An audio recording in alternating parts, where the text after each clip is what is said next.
Here in the city of Melbourne, in the world of Melbourne stand-up comedy, there's a disease, a scourge. It's middle-class people talking about crackheads. Now, middle-class open micers, I've got to tell you something very important. The people that you're referring to as crackheads are they're meth heads. They're not. Crack's not.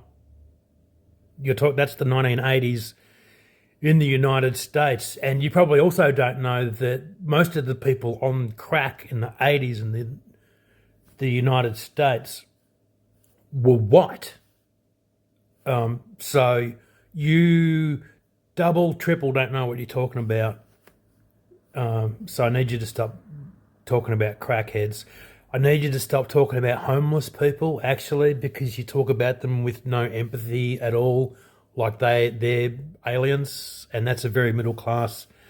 It's too middle class, mate. You can't be too middle class. You can't be up on stage and letting everyone know that you don't know what's going on the streets, even a little bit.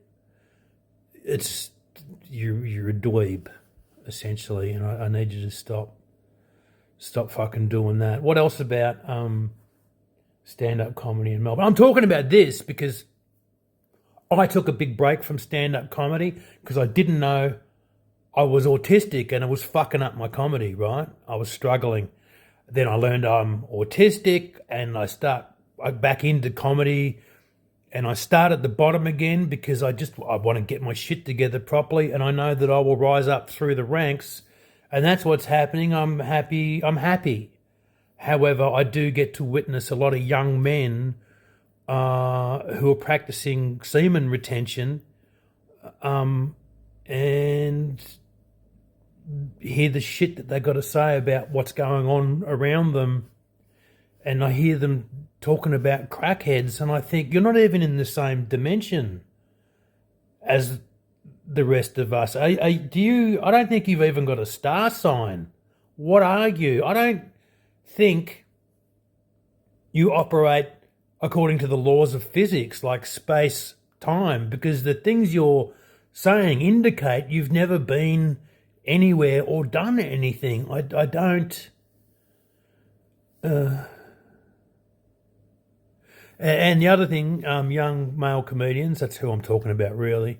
I've got to stop shaking hands with you because twice this year I've been laid up. I've lost a whole month of this year to colds, like the common cold or whatever it was that I caught from you, dirty, filthy animals. I know you don't wash your hands. I see you in the toilets and you do that thing where you go to the toilet, you wet your hands, and then you shake them, and then you put your dirty, filthy, wet hand on the door handle, and then I've got to try to operate the door handle with my knee somehow to escape the toilet. So I'm shaking hands with you. You're all dirty, filthy bastards. You're ruining comedy. Look, I'm just mad because last night I went out to a comedy night to do comedy, and most of the comics didn't turn up anywhere near in time for the show. So the MC had to bring me on way earlier than I wanted to go on. I just wanted to relax, enjoy my ideas, focus on the vibe in the fucking room. Instead, I had to go on early because these young comedians who call meth heads crackheads, and in fact, you shouldn't be calling anyone a head. You're a fucking head. Anyway, just didn't bother turning up in time for the gig. So the MC's padding for 20 minutes. It created all sorts of tension, at least in me. I didn't enjoy it. It was like I was getting a contact low off the MC.